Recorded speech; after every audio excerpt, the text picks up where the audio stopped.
Di sekitar Gurun Sahara, ada sebuah daerah bernama Tenere. Dulu, ada banyak pohon akasia tumbuh di wilayah ini. Namun seiring waktu, curah hujan semakin berkurang, dan satu demi satu pohon akasia di sini mati. Tapi anehnya, ada satu pohon tua yang bisa bertahan, dan bahkan hidup sampai 300 tahun. Pohon ini diberi nama Tree of Tenere, atau pohon dari Tenere. Selama ratusan tahun, dia jadi satu-satunya pohon di wilayah ini. Tidak ada pohon lain yang tumbuh dalam radius 400 km. Ini ibaratkan cuma ada satu pohon yang tumbuh di Pulau Jawa.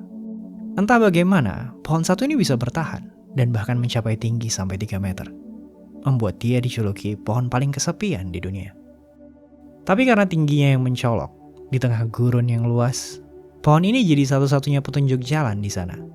Dan selama ratusan tahun, berbagai pengelana dan karavan menjadikan pohon ini tempat beristirahat. Tapi kerennya, semua orang pada masa itu seolah mengerti betapa pentingnya peran pohon satu ini. Orang yang lewat tidak mau mematahkan rantingnya, dan unta-unta tidak dibiarkan memakan daunnya. Ibarat ada sebuah aturan yang tidak pernah terucapkan. Untuk para pengelana dan penduduk lokal, pohon ini bukan cuma dihormati, tapi juga dianggap sakral. Seorang peneliti terkenal dari Prancis bernama Henri Lotte pernah menulis tentang pohon ini dalam bukunya. Ada sebuah pohon akasia dengan batang yang miring, sakit, dan sepertinya terkena penyakit. Meskipun begitu, dia punya daun hijau yang bagus dan bunga berwarna kuning. Dan ketika militer Prancis membangun sumur di dekat pohon ini, mereka menemukan alasan kenapa pohon ini bisa bertahan. Sebuah akar yang panjangnya lebih dari 30 meter. Sayangnya, di tahun 1973, pohon akasia dari Tenere tadi akhirnya mati setelah berusia lebih dari 300 tahun. Bukan karena penyakit, bukan karena kekeringan, tapi karena seorang pengemudi truk yang mabuk tidak sengaja menabrak satu-satunya pohon di tengah gurun seluas itu. Sisa dari pohon ini lalu disimpan dalam museum, dan di tempat dia tumbuh dibangun monumen untuk mengenang pohon tadi. Tapi tahukah kamu, akasia bukan cuma hidup di gurun. Ada banyak akasia yang bisa hidup di daerah beriklim dingin. Karena ada lebih dari 1000 spesies akasia di luar sana, dan 90%-nya hidup di Australia. Namun dari sebegitu banyak jenisnya, akasia biasanya cuma berumur 20-40 tahun. Cuma ada beberapa spesies yang bisa hidup begitu lama. Seperti akasia POC, spesies langka dari Australia, yang bisa hidup sampai ribuan tahun. Ada banyak hal menarik tentang pohon akasia, mulai dari perannya untuk ekosistem sampai ke dalam sejarah dan budaya manusia. Dengan akar panjang, daun kecil, dan batang penuh duri, mereka bisa bertahan di tempat-tempat kering sekalipun. Untuk waktu yang begitu lama manusia mengenal akasia, mereka bahkan terkutip dalam kitab suci berbagai agama.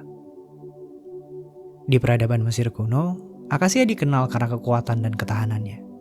Orang-orang pada masa itu memakai kayu akasia untuk membuat perahu, perabotan, dan bahkan peti mati untuk para bangsawan. Banyak suku dan budaya di Afrika yang melihat pohon akasia sebagai sesuatu yang lebih bermakna, bahkan terasa sakral. Mereka sering disebut sebagai pohon kehidupan atau pohon penjaga, dan dipakai dalam berbagai upacara spiritual. Pohon ini bukan cuma simbol dari ketahanan dan kemampuan hidup di lingkungan yang keras, tapi juga memberikan banyak manfaat. Contoh paling sederhana, kayunya dipakai untuk membuat rumah. Buah dan bijinya bisa dimakan. Kulit dan getahnya juga dipakai untuk obat-obatan.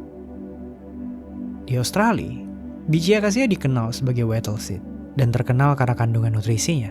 Biji ini mengandung serat dan protein yang tinggi. Sebelum dimakan, biji akasia biasanya dimasak terlebih dahulu, seperti dibakar atau dipanggang, karena yang masih mentah bisa mengganggu sistem pencernaan. Dan beberapa spesies akasia sebetulnya beracun, seperti akasia georgine yang sering dipakai sebagai pestisida karena kandungan racunnya. Tapi dari berbagai hal menarik tentang tumbuhan satu ini, yang paling mengagumkan adalah kemampuan mereka melindungi diri.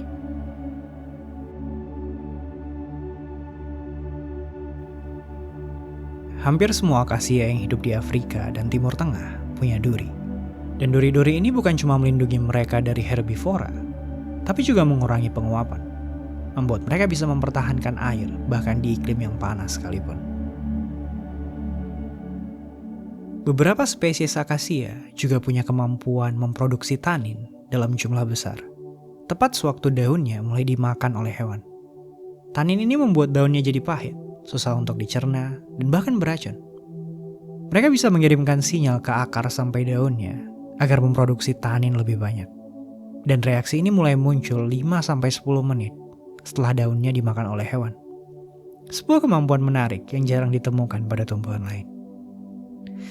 Dan untuk yang belum pernah dengar, tanin adalah zat yang banyak dipakai dalam pengobatan modern dan tradisional karena fungsinya yang sangat banyak. Tanin bisa menyembuhkan luka, antibakteri, mengobati saluran pencernaan, dan bahkan melawan tumor. Dan bukan cuma itu, di awal tahun 1990-an, para peneliti menemukan sesuatu yang sangat unik pada akasia. Ketika daunnya dimakan oleh hewan secara berlebihan, mereka bisa mengeluarkan gas bernama etilen ke udara. Gas ini berfungsi sebagai sinyal kimia yang akan memperingatkan pohon akasia di sekitarnya kalau sedang ada ancaman. Dan pohon-pohon lain akan merespon dengan memproduksi lebih banyak tanin di daunnya. Ini sebuah fenomena terkenal yang mengejutkan para peneliti, ketika tumbuhan mampu berkomunikasi satu sama lain untuk saling melindungi.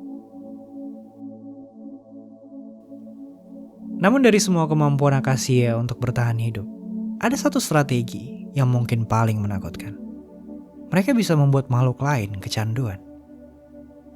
Di Afrika, ada jenis akasia yang disebut whistling thorn, akasia duri bersiul. Nama ini dipakai karena sewaktu angin berhembus lewat lubang-lubang di durinya, akan menciptakan suara seperti siulan. Tapi lubang-lubang itu bukan dibuat oleh angin. Ini dibuat oleh semut. Akasia jenis ini punya duri yang menggelembung dan berongga, sempurna untuk dijadikan rumah. Dan semut suka ini. Mereka membuat lubang di dekat duri-durinya, masuk ke dalam, dan tinggal di sana. Tapi akasia tidak memberi rumah cuma-cuma.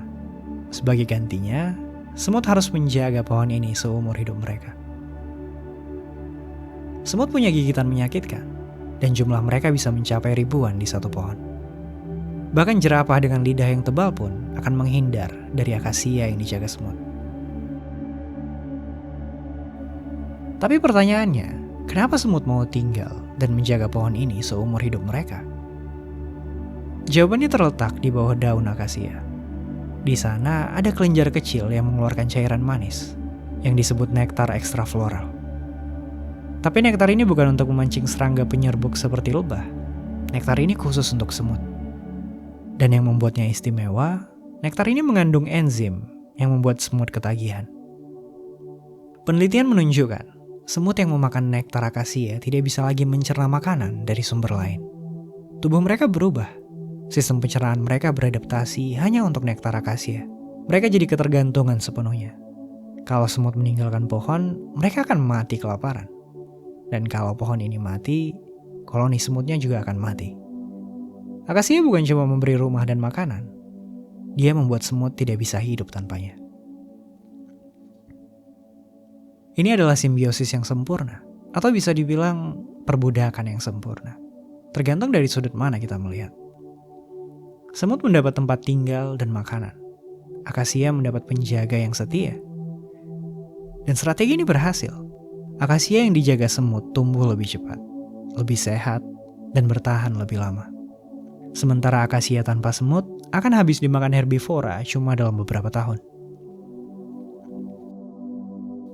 Di tengah gurun yang keras, akasia tidak mengandalkan keberuntungan untuk bertahan. Mereka mengembangkan berbagai mekanisme untuk melindungi dirinya, bahkan sampai menciptakan tentaranya sendiri, memastikan mereka tidak akan pernah pergi, dan bahkan ikut mati bersamanya.